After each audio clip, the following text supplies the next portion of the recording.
Hey there, you looking kinda cute. Please consider subscribing and check out our Patreon for more. Enjoy the video. The day my girlfriend Sandy chose to skip school and work for her mother as a hairdresser was a sad one for me. We had been together for almost a year. I knew her mom wanted her to join after being together for almost a year.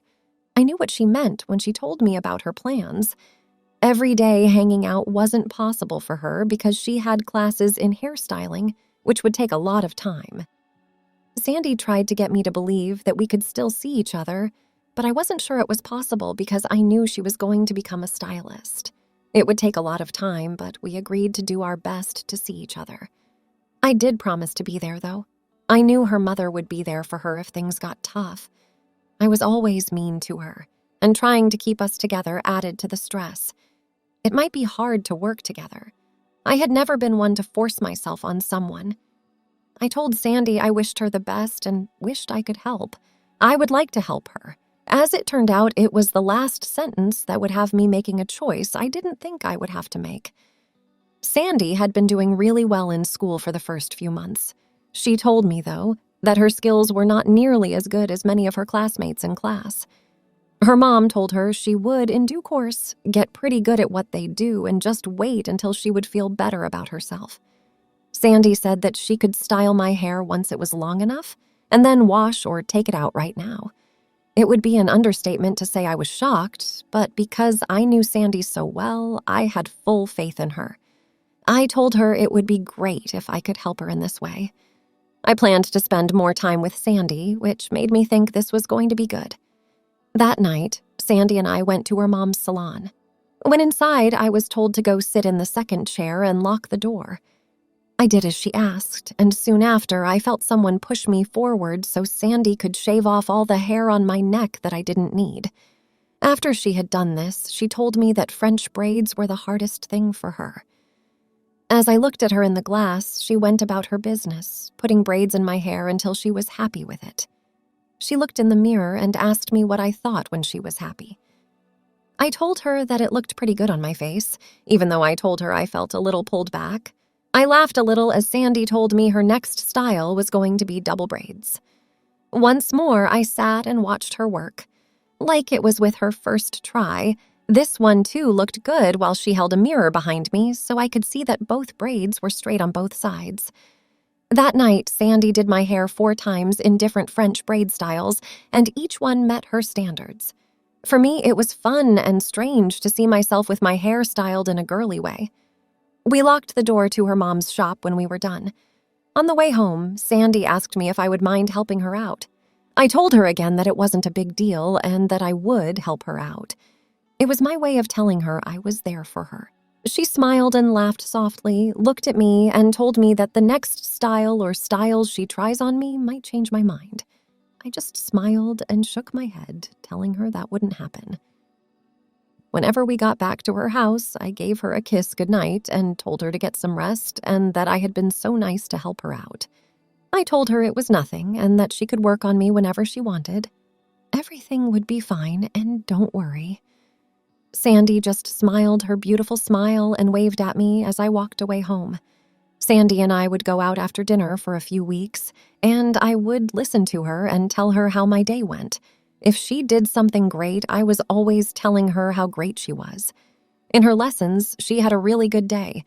She asked one night after a tough day at school if she could cut my hair in a new cut that could be worn by both men and women.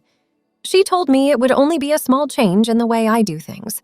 Sure, I told her yes, and my hair was washed when we got to her mom's shop, which, by the way, felt great with Sandy's new nails on. She saw how happy I was and massaged my head really well. A short while later, after drying off with a towel, I sat down in the styling chair. Sandy combed and split up my hair, then she trimmed it, staying away until she's cut off a few inches of my hair. Now I watched as Sandy began to dry it. She used a round brush as she brought it across the room. I pulled my hair up and around each part. The style was pretty much the same, except that my hair looked much the same as before, but cleaner. Sandy told me that my hair was now cut just right and could be styled in different ways, at which point she first combed my hair to one side, making it look very girly. Sandy then used a brush to straighten my hair back. She held it in place with 2 clips, and it showed up again. Not at all like that, and certainly not masculine. I told her in jest that I could pass for one of her pals from the salon if someone didn't know it was me. Sandy just smiled. They cut my hair and showed me how it could look that night. We walked to her house after leaving the salon. Along the road, Sandy started to tell me that she was going to be taking an advanced study in makeup artistry as part of her classes, and that maybe I would have to be her model for this too. She did not want to, but I told her I was game as long as she didn't go too far. I smiled at her as I said, "It's okay if I look better than you at this." Sandy laughed and held my hand, telling me I was a cute girl if she thought I should look that way. As I kissed her goodbye, we didn't say much more. I watched as she went up the stairs to her house and waved as she went away from the front door. I thought to myself as I walked home, if Sandy could ever make me completely crazy about her, the thought was interesting, so I told her I was more than game for this to take place. When I saw Sandy after class the next day, I told her the truth. I told her I wanted her to try to win me over. She at first looked shocked, then smiled and grabbed my hand. As soon as we walked through the door of her mom's shop, Sandy told me to wait for her at the sink and wash my hands. I did what she asked, and Sandy was standing over me in a few minutes. As she put a pink cape around my neck with a smile, it fell to also cover my shoulders. Sandy then put me on her back and began to wash my hair. Sandy used those to rub my head with her long nails. I told her it was always great to have her do this. She didn't have to answer because I could tell from her smile that she already knew. Sandy wrapped my hair up after washing, conditioning, and rinsing it. She threw my hair into a towel and led me to where her mom works. I took a seat and made myself at ease while Sandy got ready to do what she was going to use. She first rolled over a 3-level tray that was full of a group of colored curlers in different sizes. Then she took the towel off my head and started to spray a sweet-smelling liquid on my hair and rubbed it through, making sure all the ends were full of water. Then Sandy split up my hair, and I watched her carefully as she brushed up a small area of hair on my head. Then her hand reached over and got a medium-sized red curler. Soon after, she wrapped my hair around it and pinned it down. This part was Sandy doing it over and over until my whole head was covered in red, blue, and green curlers. I just guessed, but I'm sure there were at least 50, but I wasn't sure for sure. Sandy then put on a pink hairnet. After making sure it fit over the curlers, you tied it in place. One of the big hair dryers with the hat was turned on. When it got hot, Sandy helped me get under the hood, and the warmth from it felt great. I felt very at ease. Sandy then set a timer and showed it to me. It was set to go off in 45 minutes. She gave me some magazines to read while she went off and set up the rest of the things she was going to use on me to make me look like a lady. It was hard to tell if it was the dryer's heat or my being too close to being tired, but I fell asleep anyway. Sandy had to wake me up wide awake. The timer was buzzing because the time was up. I was a bit sleepy when I got out from under the dryer's lid. Sandy helped me back to the styling chair and sat me down. I slowly started to focus because I could see and feel her taking the curlers out. One by one, as Sandy took off each curler, a beautiful wave fell to the floor. It was hard to believe that my hair had grown that long since then. The curl was so simple. As the last curlers were taken off, I was left to sit there with a bunch of long hair around my face. It was really strange to see how I looked like that. Sandy first picked up a long instrument, and I watched her move a tailed comb. She started to separate each curled piece with it. When she was sure she had just one part left, she teased it until all the best way I could describe it was as a puffball of hair. Every time she did this process, my hair seemed to grow a lot. It looked like I had a lot of hair. When Sandy was done teasing, I was shocked. My hair stood up and then went outside. She then grabbed a can of hairspray and sprayed my hair all over. After that, she used a strange-shaped comb and bobby pins to keep my hair in place while she combed it. Sandy worked hard, combs and pins in my hair until she was done. She liked the style she had, which she called a beehive bubble. When I looked in the mirror, I saw a big bubble shape that was big on top of my head, but she smoothed it out on the sides and did a spin and shot outwards. But my bangs were the big deal. Sandy had formed 4 chunks that were pretty thick and were not connected to another one that looked a lot like piano keys. And while she was still, she picked up the hairspray can again and sprayed and smoothed my hair until it stayed put for good. Sandy now took a step back and asked me what I thought of her work. I spoke to her, telling her it looked great. My hands were shaking as I reached up to touch my new female hairstyle. It was pretty cool and looked good on my face. Sandy had picked out the right style, and now she grabbed my hand and led me back to a different part of her mom's shop. Soon I was back on my feet, and Sandy started to put a warm towel over my face. This warm towel was on my face for about 5 minutes. When Sandy took off the towel, she put cream on my face and then used a razor to get rid of any signs of my normally thin facial hair. When Sandy was done shaving me, she rubbed a relaxing and sweet-smelling lotion on my face and neck. This lotion was cool and felt like my face was getting a little tighter.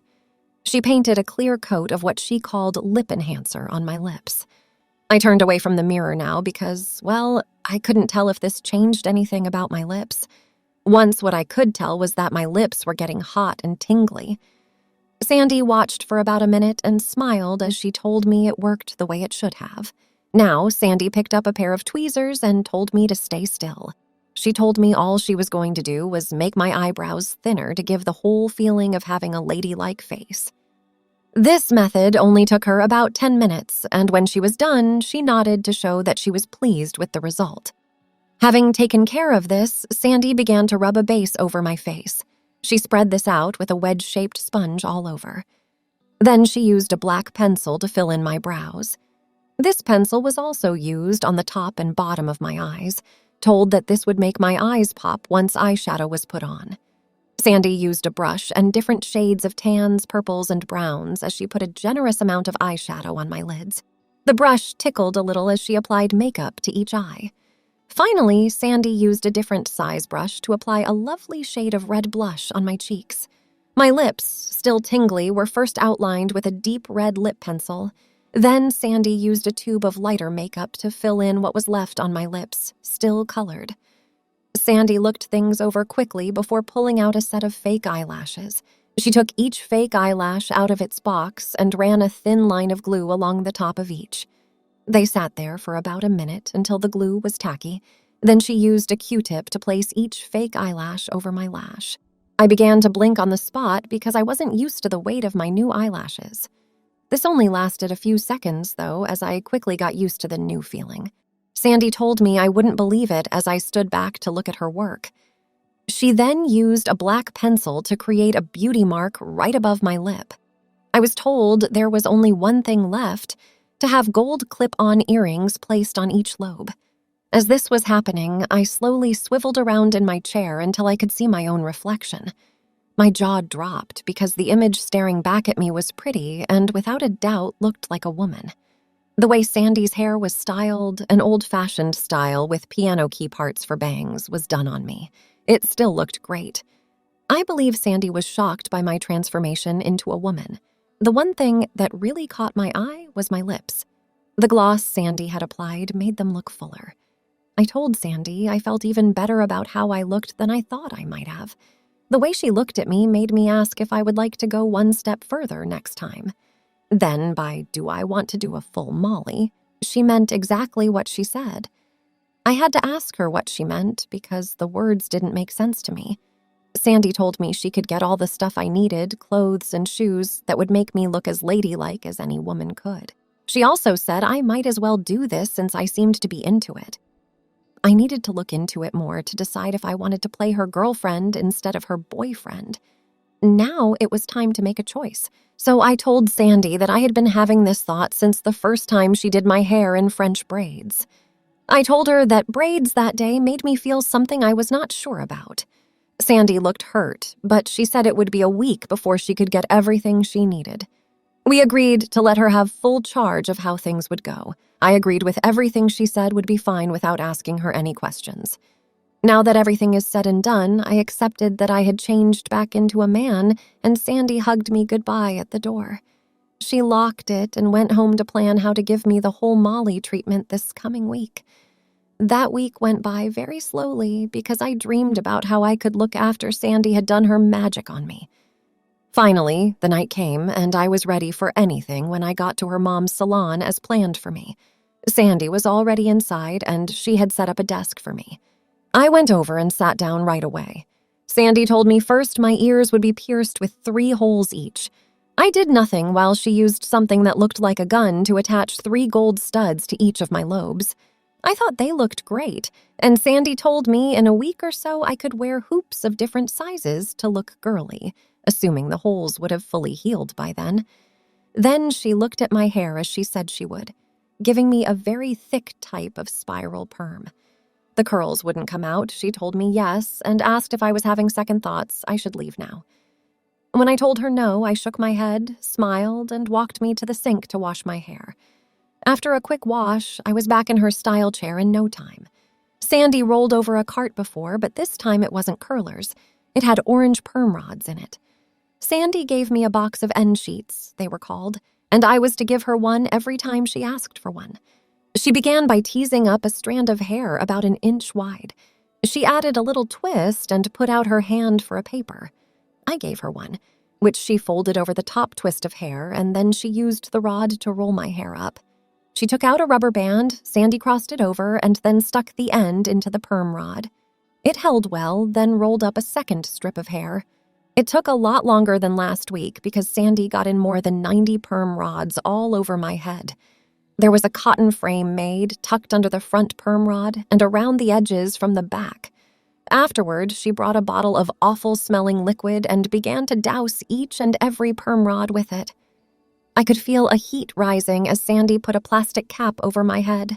I had to wait now. Sandy didn't really know for how long until the curl took in all the rods, how long this might take, but she thought it would be between 30 minutes and 45 minutes. Thanks for watching. Check out Patreon if you want to have early access to the other parts. If not, it will be online in a couple of days.